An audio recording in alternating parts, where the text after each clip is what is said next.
Indonesia, be representing the government side, will present arguments supporting the statement that the regrets the trend in Asia culture where brides' parents require great amount of money from proof for marriage is something that should be treated and critical.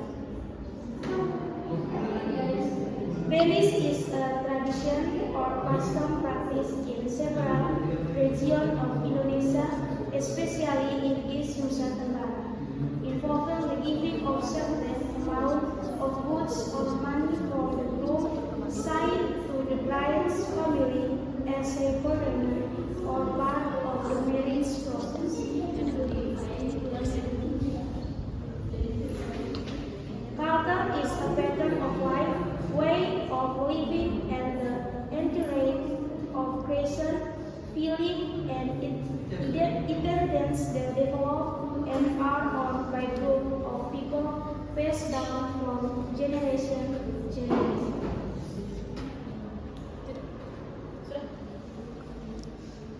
More gender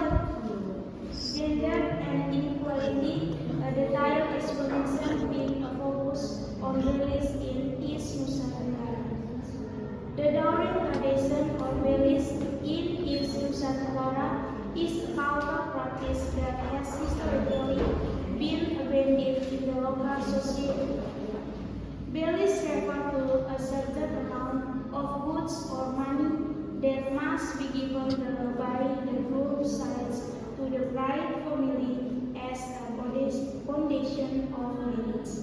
Although the host culture and symbolism and the practice of Belis often reinforce gender inequality within the community. First, women as communities. By requiring the groom to pay a large Belis, women indirectly possession and goods.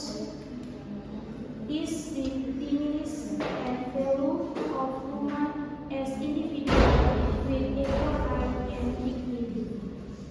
Women become object of economic transaction rather than respect and equally treated the subject. Second, good morning, Miss Maria. Protein. good morning. Before that, I want to introduce myself. My name is Yohanes Krista Ogor. I am in the opening opposition. Our counter team will respond to the argument that social pressures due to high dowry demands burden on couples economically and psychologically. We understand the pro-team's concern regarding social pressure is dowry practice. However, we reject the generalization that all forms of dowry are burdens. What needs to be distinguished here is between essential cultural practice with access or deviations due to consumptive lifestyles and media influence. The first, the problem is with lifestyle, not culture.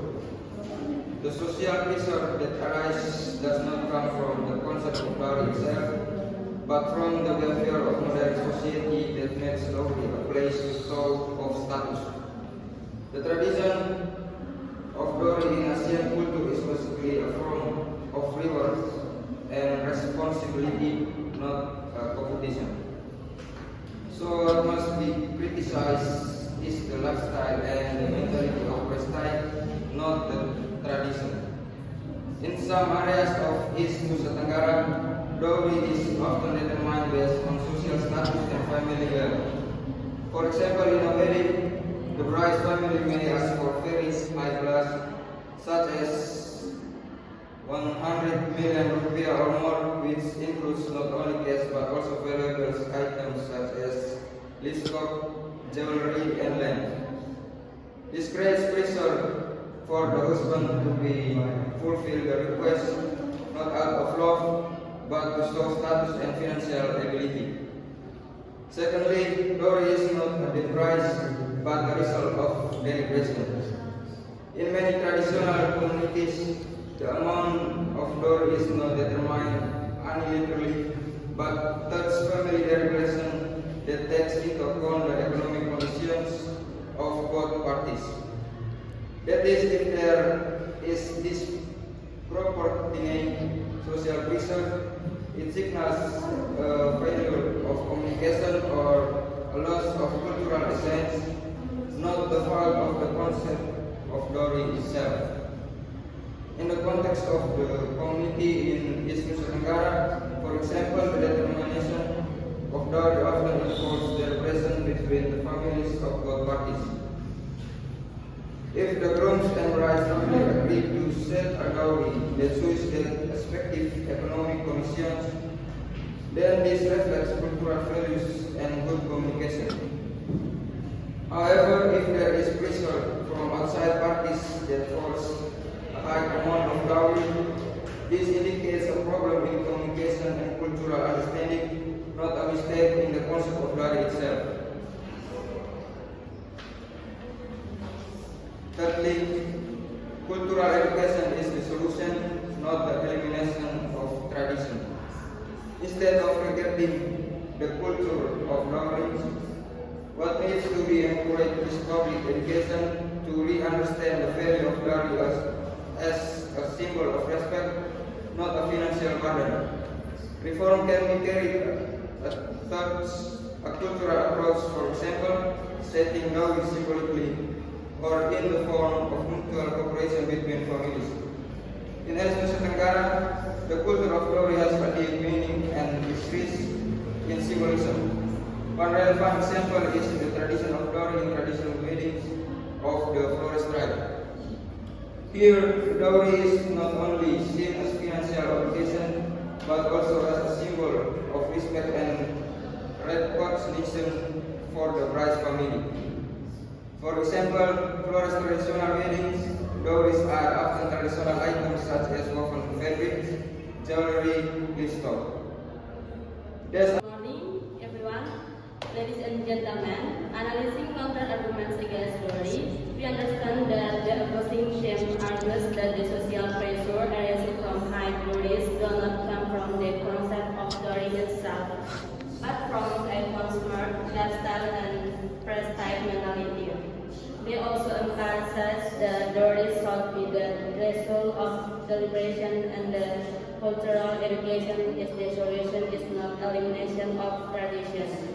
In addition, they see dowries as education of responsibility. Responsibility turns into stress. The argument that dowry takes the value of responsibility is true of turned reasonable. However, when the demands of dowry delay or failed marriage, because they are unable to meet the high demands of the baileys, many couples have to postpone their marriage or even fail to marry. In some cases, this also triggers an increase in ephemeral pregnancy because the couple has had a relationship before marriage, but it is hampered by the baileys agreements that have not been met. The price of the baileys that is too high can cause conflict between the families of the man and woman. There is also an assumption that by fulfilling the baileys, the man's family buys the woman, which can trigger domestic violence. Some people choose to comfortable or live together without an official marriage because they are unable to fulfill the baileys. Baileys and the day has a noble cultural value as a symbol of respect and family ties, but in practice it also has various negative impacts, especially economic burdens, postponement of marriage, discrimination, and excessive engagement into material transaction. Therefore, many parties consider it necessary to adjust the values and practice of baileys so that they remain relevant and do not become a sort of social problem today.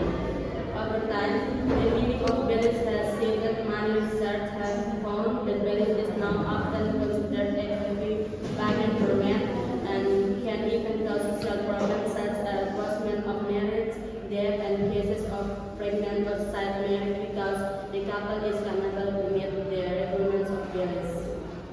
Over time, the meaning of baileys has shifted. Many research have found that baileys is now often considered a heavy burden for men and can even cause social problems such as postponement of marriage.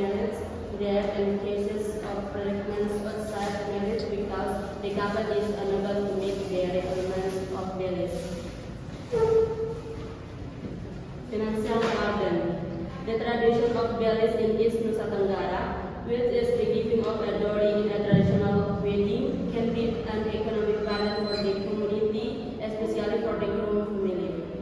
Giving expensive or excessive Belis can cause the family to have to sell property, go into debt, or even postpone the wedding.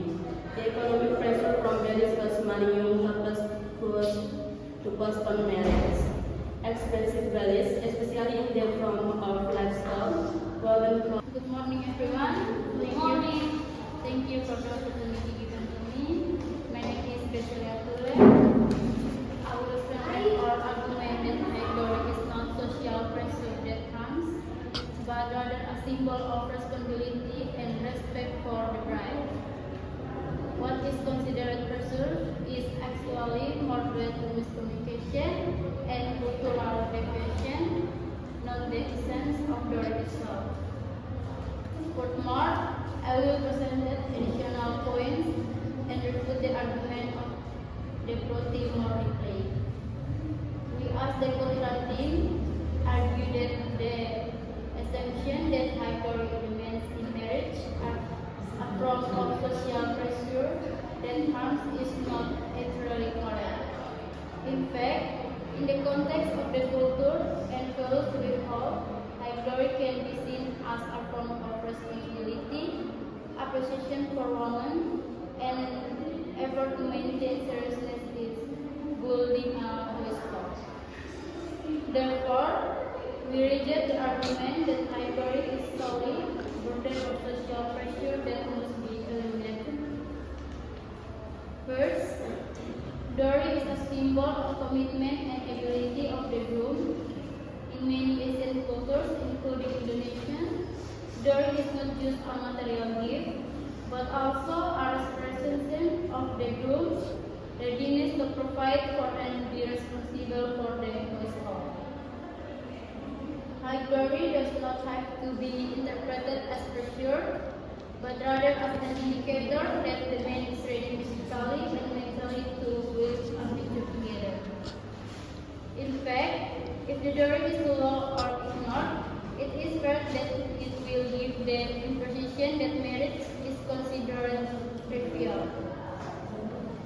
Second, giving a decent dowry is a form of respect for the bride